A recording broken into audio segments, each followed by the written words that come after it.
Hello friends, welcome to Kannan info Tamil. நம்ம இன்னைக்கு என்ன டாபிக் பார்க்க போறோம் அப்படின்னா 4 முக்கியமான டிஃபென்ஸ் அப்டேட் இந்த வீடியோல பார்க்க போறோம். முதல் டிஃபென்ஸ் அப்டேட், சமீபத்துல பாரத பிரதமர் அமெரிக்காவுக்கு ஒரு சுற்றுப்பயணம் போயிருந்தாரு. இந்த சுற்றுப்பயணத்தை இந்தியா மற்றும் அமெரிக்கா உறவுல மிகவும் ஒரு முக்கியமான சுற்றுப்பயணமா பார்க்கறாங்க.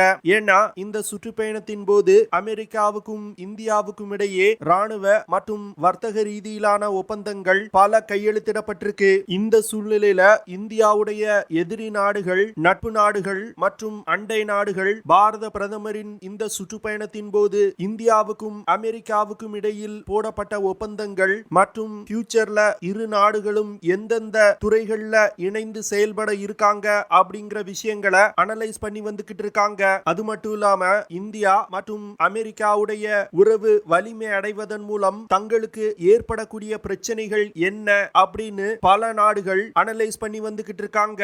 எதற்காக ஒரே நேரத்துல இந்தியாவுடைய நட்பு நாடுகள், எதிரி நாடுகள் மற்றும் அண்டை நாடுகள் பாரத பிரதமரின் இந்த அமெரிக்க சுற்றுப்பயணம் குறித்து அதிக ஆர்வம் காட்டுறாங்க. இதன் மூலமா அவர்களுக்கு ஏற்படக்கூடிய பிரச்சனைகள் என்ன அப்படிங்கிறது குறித்து பார்க்கலாம். இரண்டாவது அப்டேட், சமீப காலமா இந்தியா தன்னுடைய ராணுவத்தை மாடர்னைஸ் செஞ்சு வந்துகிட்டு இருக்காங்க. இதற்கு முக்கிய காரணம் இந்தியாவுக்கு அண்டை நாடுகளால் ஏற்படக்கூடிய அச்சுறுத்தல்கள். இந்த சூழ்நிலையில லேசர் வெப்பன்ஸ், நியூட்ரினோ பாம்ஸ், ரெயில்கன் போன்ற ஃபியூச்சர் வெப்பன்களை டெவலப் செய்யறதுக்கு இந்தியா முயற்சி செய்து வந்துகிட்டு இருக்காங்க.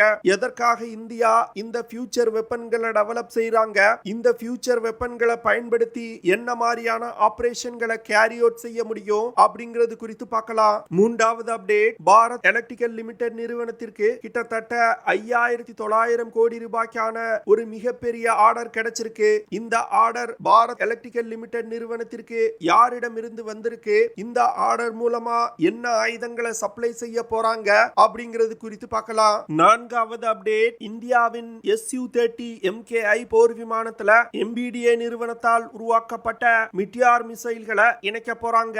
இந்த மிட்டியார் மிசைல்களோட செயல்திறன் மற்றும் சிறப்பு அம்சங்கள் என்ன, இந்த மிசைல்கள் Su-30 MKI போர் விமானத்துல இணைக்கப்படுவதன் மூலம் அந்த விமானத்தோட செயல்திறன் எப்படி அதிகரிக்கும், இந்த மிசைலோட சிறப்பு அம்சங்கள் மற்றும் தாக்கும் திறன் என்ன அப்படிங்கிறது குறித்து நம்ம டீடைலா இந்த வீடியோல பார்க்கலாம். நம்ம சேனல்ல டிஃபென்ஸ் மற்றும் ஜியோபாலிட்டிக்ஸ் சம்பந்தமா தினம் ஒரு வீடியோ பப்ளிஷ் பண்ணிட்டு இருக்கோம். உங்களுக்கு நம்ம சேனல்ல பப்ளிஷ் ஆகக்கூடிய வீடியோஸ் பிடிச்சிருந்துச்சுன்னா சேனலை சப்ஸ்கிரைப் பண்ணி சப்போர்ட் பண்ணுங்க. நீங்க பண்ற ஒவ்வொரு சப்ஸ்கிரிப்ஷனும் எனக்கு அடுத்தடுத்த வீடியோஸ் போடுறதுக்கு ஒரு மோட்டிவேஷனா இருக்கும். பாரத பிரதமரின் சமீபத்திய அமெரிக்க சுற்றுப்பயணத்தை நிறைய டிஃபென்ஸ் எக்ஸ்பர்ட்ஸ் இந்திய அமெரிக்க உறவுல ஒரு மைல் கல்லா பார்க்கறாங்க.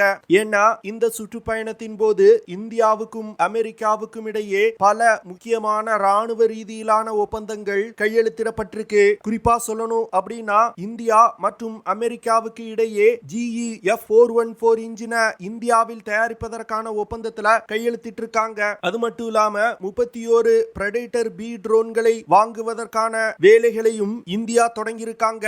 அமெரிக்காவை சேர்ந்த பல முக்கியமான தொழில் அதிபர்களை பாரத பிரதமர் சந்திச்சு பேசியிருக்காரு. அவர்களை இந்தியாவில் தொழில் தொடங்குவதற்கு வருமாறு அழைப்பு விடுத்திருக்காரு. பாரத பிரதமரின் இந்த அமெரிக்க சுற்றுப்பயணத்தின் போது அமெரிக்கா மற்றும் இந்திய உறவை அடுத்த கட்டத்திற்கு எடுத்து செல்வதற்கான பல்வேறு ஒப்பந்தங்கள் கையெழுத்திடப்பட்டிருக்கு.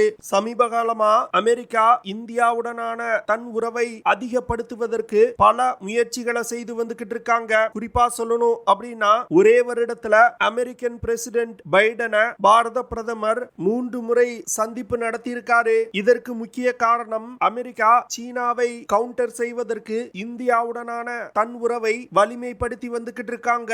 தற்போது அமெரிக்கா இந்தியாவையும் ஒரு வலிமையான நாடா கருத ஆரம்பிச்சிருக்காங்க. தற்போதைய நிலையில இந்தியாவுக்கும் அமெரிக்காவுக்கும் இடையில் கிட்டத்தட்ட 190 பில்லியன் அமெரிக்க டாலர் மதிப்பில் வர்த்தகம் நடந்து வருது.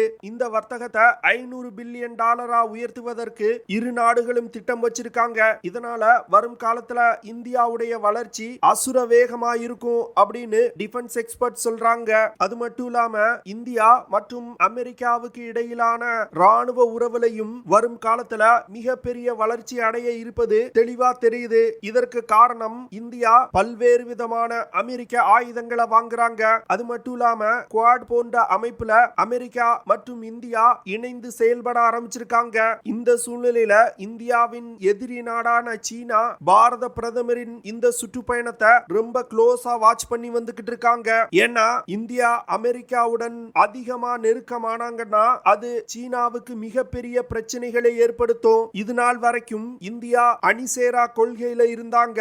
இப்பொழுது அமெரிக்காவுடன் இணைந்து சீனாவுக்கு எதிராக பல்வேறு திட்டங்கள்ல இந்தியா ஈடுபடுறதுனால பாரத பிரதமரின் இந்த சுற்றுப்பயணத்தை சீனா மிகவும் உன்னிப்பா கவனிச்சு வந்துகிட்டு இருக்காங்க. இந்தியா மற்றும் அமெரிக்காவுடைய உறவு வலிமையாச்சுன்னா இரு நாடுகளுக்கும் இடையே வர்த்தகம் அதிகரிக்கும். அது மட்டும் இல்லாம அதிநவீன தொழில்நுட்பங்களை அமெரிக்கா இந்தியாவுக்கு கொடுப்பாங்க. இதனால ஆயுத உற்பத்தியிலும் இந்தியா ஒரு தன்னிறைவு பெற்ற நாடா உருவாவதற்கு வாய்ப்பு இருக்கு. இது சீனாவுக்கு லைன் ஆஃப் ஆக்சுவல் கண்ட்ரோல் பகுதி மற்றும் இந்திய பெருங்கடல் பகுதியில ஒரு மிகப்பெரிய அச்சுறுத்தலை இந்தியாவால் கொடுக்க முடியும். இதன் காரணமாக தான் சீனா பாரத பிரதமரின் இந்த சுற்றுப்பயணத்தை மிகவும் உன்னிப்பா கவனிச்சு வந்துகிட்டு இருக்காங்க.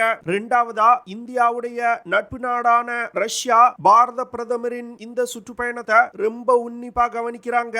ஏன்னா இந்தியாவுக்கும் அமெரிக்காவுக்கும் இடையே பல ராணுவ உபகரணங்களை வாங்குவதற்கான ஒப்பந்தங்கள் கையெழுத்திடப்பட உள்ளது. இந்தியா பல வருடங்களா ரஷ்யாவிடமிருந்து ஆயுதம் வாங்கிட்டு இருக்காங்க. ஆனா தற்போது அமெரிக்காவுடன் ஆயுதம் வாங்குவதற்கு ஒப்பந்தம் போடுறதுனால வரும் காலத்துல தன்னிடமிருந்து ஆயுதத்தை இந்தியா வாங்க மாட்டாங்க அப்படின்னு ரஷ்யா நினைக்கிறாங்க. இதற்கு முக்கிய காரணம் அமெரிக்க ஆயுதங்கள் ரஷ்ய ஆயுதங்களை விட தொழில்நுட்பத்துல சிறந்ததா இருக்கு. இது நாள் வரைக்கும் அமெரிக்கா இந்தியாவுக்கு ஆயுதம் விற்பனை செய்வதற்கு அதிக ஆர்வம் காட்டல. ஆனா உக்ரைன் ரஷ்யா போருக்கு பிறகு இந்தியாவை ரஷ்ய ஆயுதத்தை வாங்க விடாமல் தடுத்து தன்னுடைய ஆயுதத்தை விற்பனை செய்வதற்கு அமெரிக்கா முயல்றாங்க. அதனால ரஷ்யாவும் பாரத பிரதமரின் இந்த சுற்றுப்பயணத்தை ரொம்ப உன்னிப்பா கவனிச்சு வந்துகிட்டு இருக்காங்க.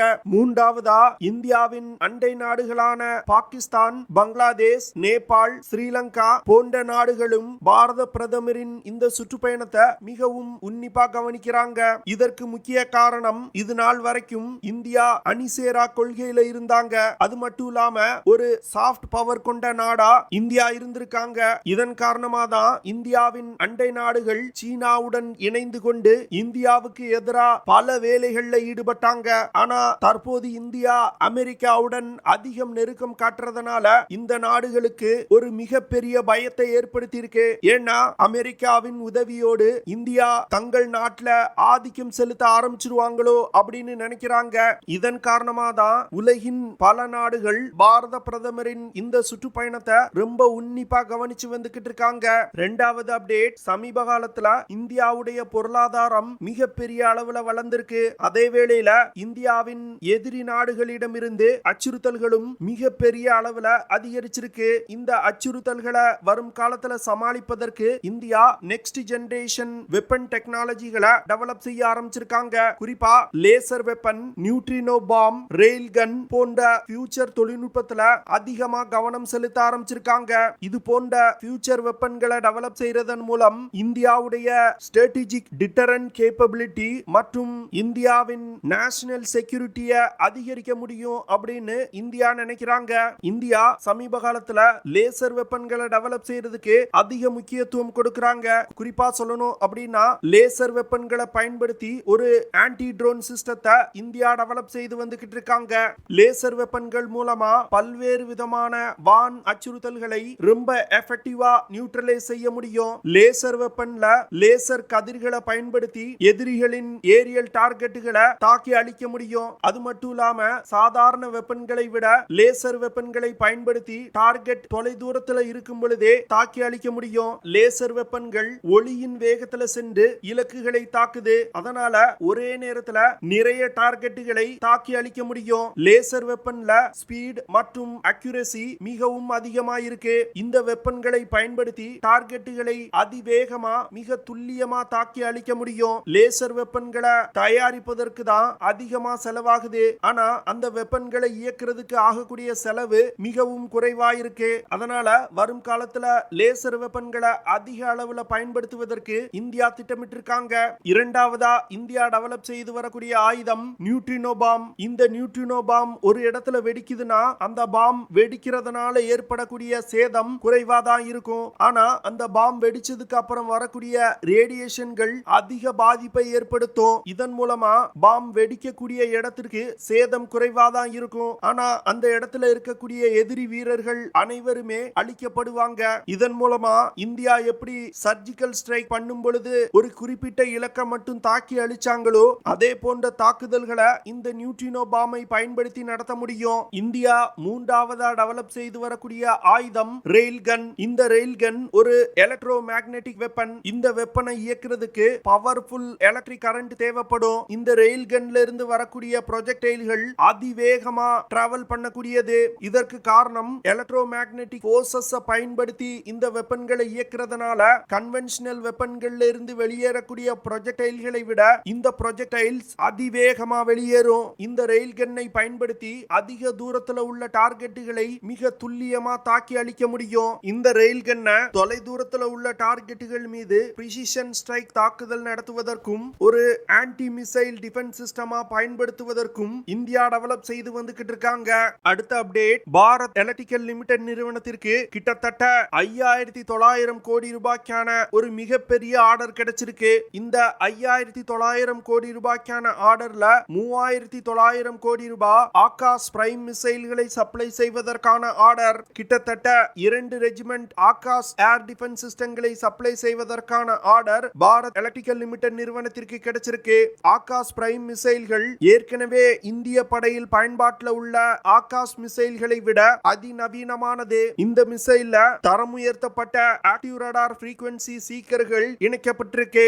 ஆகாஷ் ஏர் டிஃபென்ஸ் சிஸ்டங்கள் அனைத்து விதமான தட்பவெட்ப மற்றும் காலநிலைகள்ல இயங்கக்கூடிய ஒரு அதிநவீன ஏர் டிஃபென்ஸ் சிஸ்டம். இந்த ஏர் டிஃபென்ஸ் சிஸ்டத்தினால லோ, மீடியம் மற்றும் ஹை ஆல்டிடியூட்ல இருக்கக்கூடிய ஏரியல் டார்கெட்டுகளை மிக துல்லியமா தாக்கி அழிக்க முடியும். ஆகாஷ் ஏர் டிஃபென்ஸ் சிஸ்டங்களை ஒரு இடத்துல இருந்து இன்னொரு இடத்துக்கு மிக எளிதா டிரான்ஸ்போர்ட் செய்ய முடியும். இந்த ஆகாஷ் ஏர் டிஃபென்ஸ் சிஸ்டங்கள்னால இமயமலை போன்ற ஹை ஆல்டிடியூட் பகுதிகளிலும் மிக சிறப்பா செயல்பட முடியும். இந்த ஏர் டிஃபென்ஸ் சிஸ்டங்கள்னால 360 டிகிரி கவரேஜ்ல எந்த ஒரு விமானம், மிசைல்ஸ், ட்ரோன்ஸ் போன்ற வான் அச்சுறுத்தல் வந்தாலும் அதை தாக்கி அழிக்க முடியும். ஆகாஷ் பிரைம் மிசைல்கள் தவிர 1900 கோடி ரூபாய்க்கு சக்தி எலக்ட்ரானிக் வார்ஃபேர் சூட் சிஸ்டங்கள், ஜாமர் சிஸ்டங்கள், எம்கேபிடி சிஸ்டங்கள், ரோஹிணி ரடார் சிஸ்டங்கள் போன்ற பல்வேறு விதமான ஆயுதங்களை சப்ளை செய்வதற்கு பாரத் எலக்ட்ரிக்கல் லிமிடெட் நிறுவனத்திற்கு ஆர்டர் கிடைச்சிருக்கு.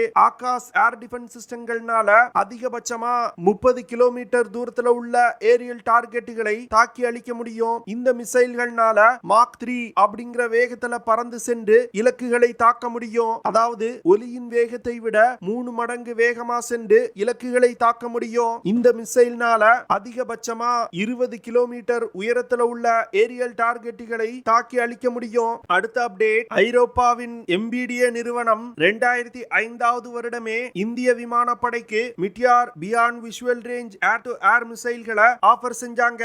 ஆனா 2018வது வருடம் எம்பிடிஏ நிறுவனம் தங்களுடைய மிட்டியார் மிசைல்களை இந்தியாவின் Su-30 MKI போர் விமானங்கள்ல இணைப்பதற்கு மறுப்பு தெரிவிச்சாங்க. இதற்கு காரணம் இந்தியாவின் Su-30 MKI போர் விமானங்கள்ல ரஷ்ய ரடார்கள் இணைக்கப்பட்டிருக்கு. இதனால இந்திய விமானப்படையில பயன்பாட்டில் உள்ள Su-30 MKI போர் விமானங்கள்ல Meteor beyond visual range air to air மிசைல்களை இணைக்க முடியாத சூழ்நிலை ஏற்பட்டுச்சு.